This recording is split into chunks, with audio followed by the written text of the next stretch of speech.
Today we'll be talking about 5 interesting facts about Vikings that you may or may not know. The very first thing that you probably know is that they were raiders. But did you also know that they were traders? The term Viking means to go raiding.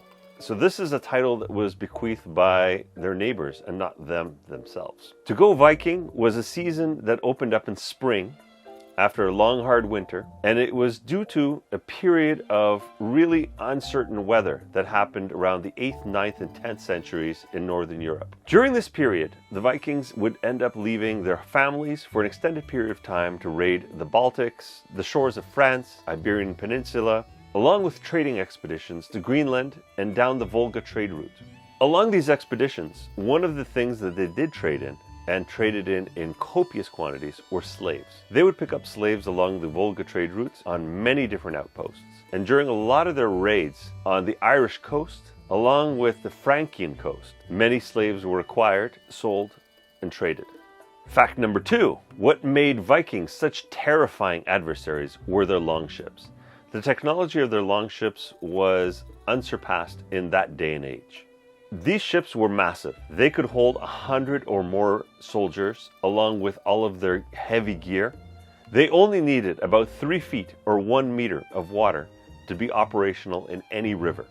The speeds that longships could attain were 20 knots, equivalent to 23 miles per hour or 37 kilometers per hour, which is pretty formidable at that time period for those size ships. Those ships had very simple above waterline construction, from a simple square sail that would capture most of the wind, and above deck they had nothing in terms of coverage except for tents that they could pitch on top of the boat in case of terrible weather. The longships were immediately effective on the first siege of Paris that was performed by none other than Ragnar. They were able to sail up the Seine, which no other ships of that size were able to do, and catch the city by surprise. The longships had a dragon head that was modular, that could actually be removed when needed. When they were sailing into hostile waters, they would keep the dragon head on because that would terrify the land spirits and potentially destabilize their enemy. But when they were coming into a friendly port, they would take off these dragon heads in order to make sure that the landvetir, or the land spirits, would not be agitated by their presence. One of the really interesting uses of longships was during longship burials. The most famous archaeological one was the Osberg longship, and we could see incredible detail and craftsmanship that was put into that ship, from beautiful knotwork that was put into the port and starboard of the ship, all the way to the wood that was used and the dragon head that was put into place. The other notable features was the incredible wood quality that was used in the Osberg ship, along with a decorative head on the bow of the ship.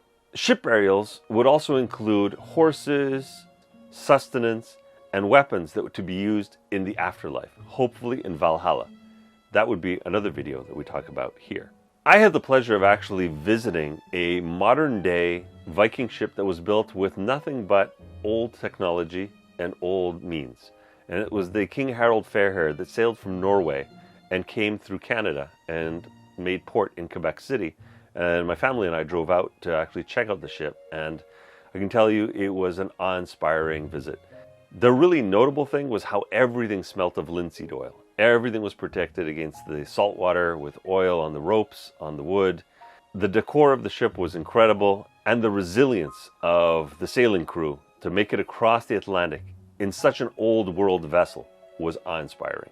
And now that we've finished speaking about longships, the second most notable thing about Vikings were just how far and wide they traveled.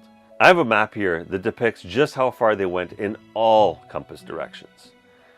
To the north, they went as far as Greenland, and some say as far as Baffin Island.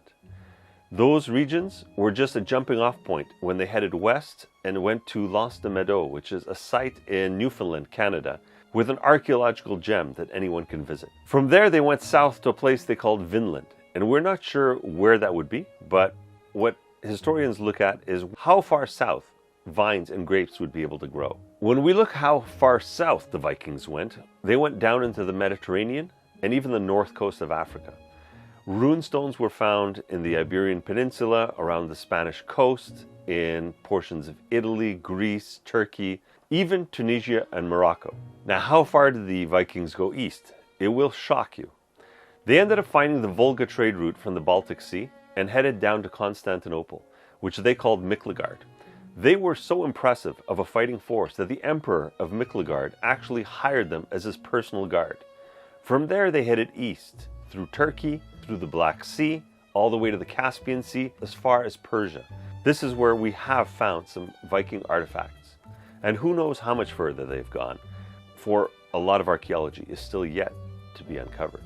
The third really cool thing about Vikings is their legal structure. Now, the Gragas was written in the 13th century, which was a legal document, kind of like a constitution of Iceland. This is a culmination of laws that were passed during legal meetings called things, or an annual one called the Althing. So you can imagine another thing the Old Norse gave us are a lot of words in the English language. Now, things and all things were meetings of lawyers, people with grievances, and it was a time to settle disputes.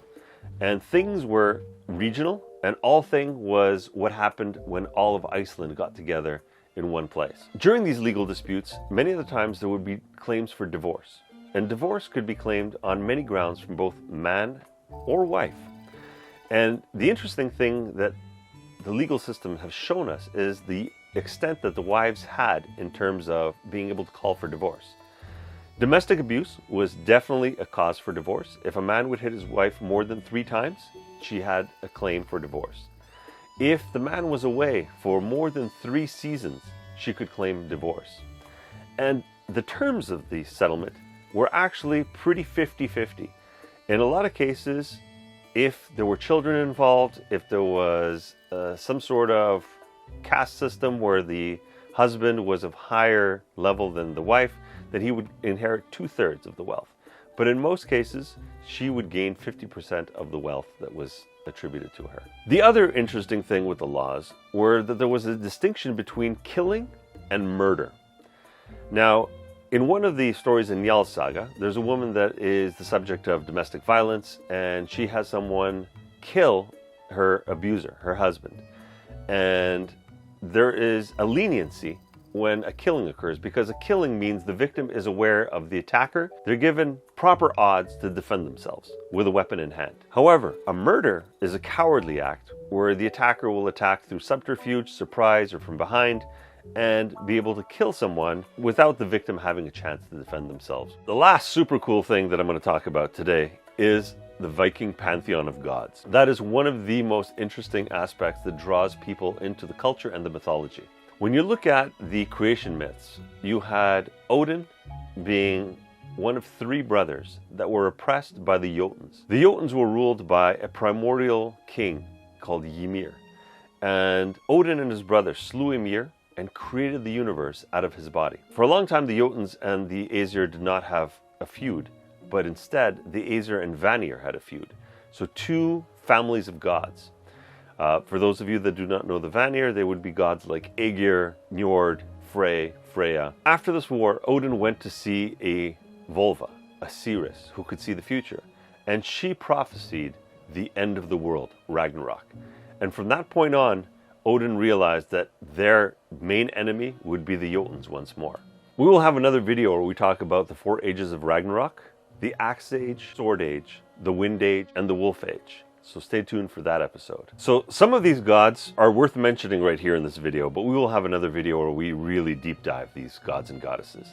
But when we look at Odin, he is the god of the dead, the god of war, and the god of wisdom. Equally potent is the goddess Freya, who's the goddess of love, magic, and death as well. Then you have the god Thor, which is misrepresented as a god of war in pop culture. He was more the god of farmers. He was the god of storms and thunder and rain, something very important in this culture. As was Frey, the god of fertility. When the Vikings would go off on their raids, they would leave offerings for Aegir or Njord. Not all the gods were benevolent.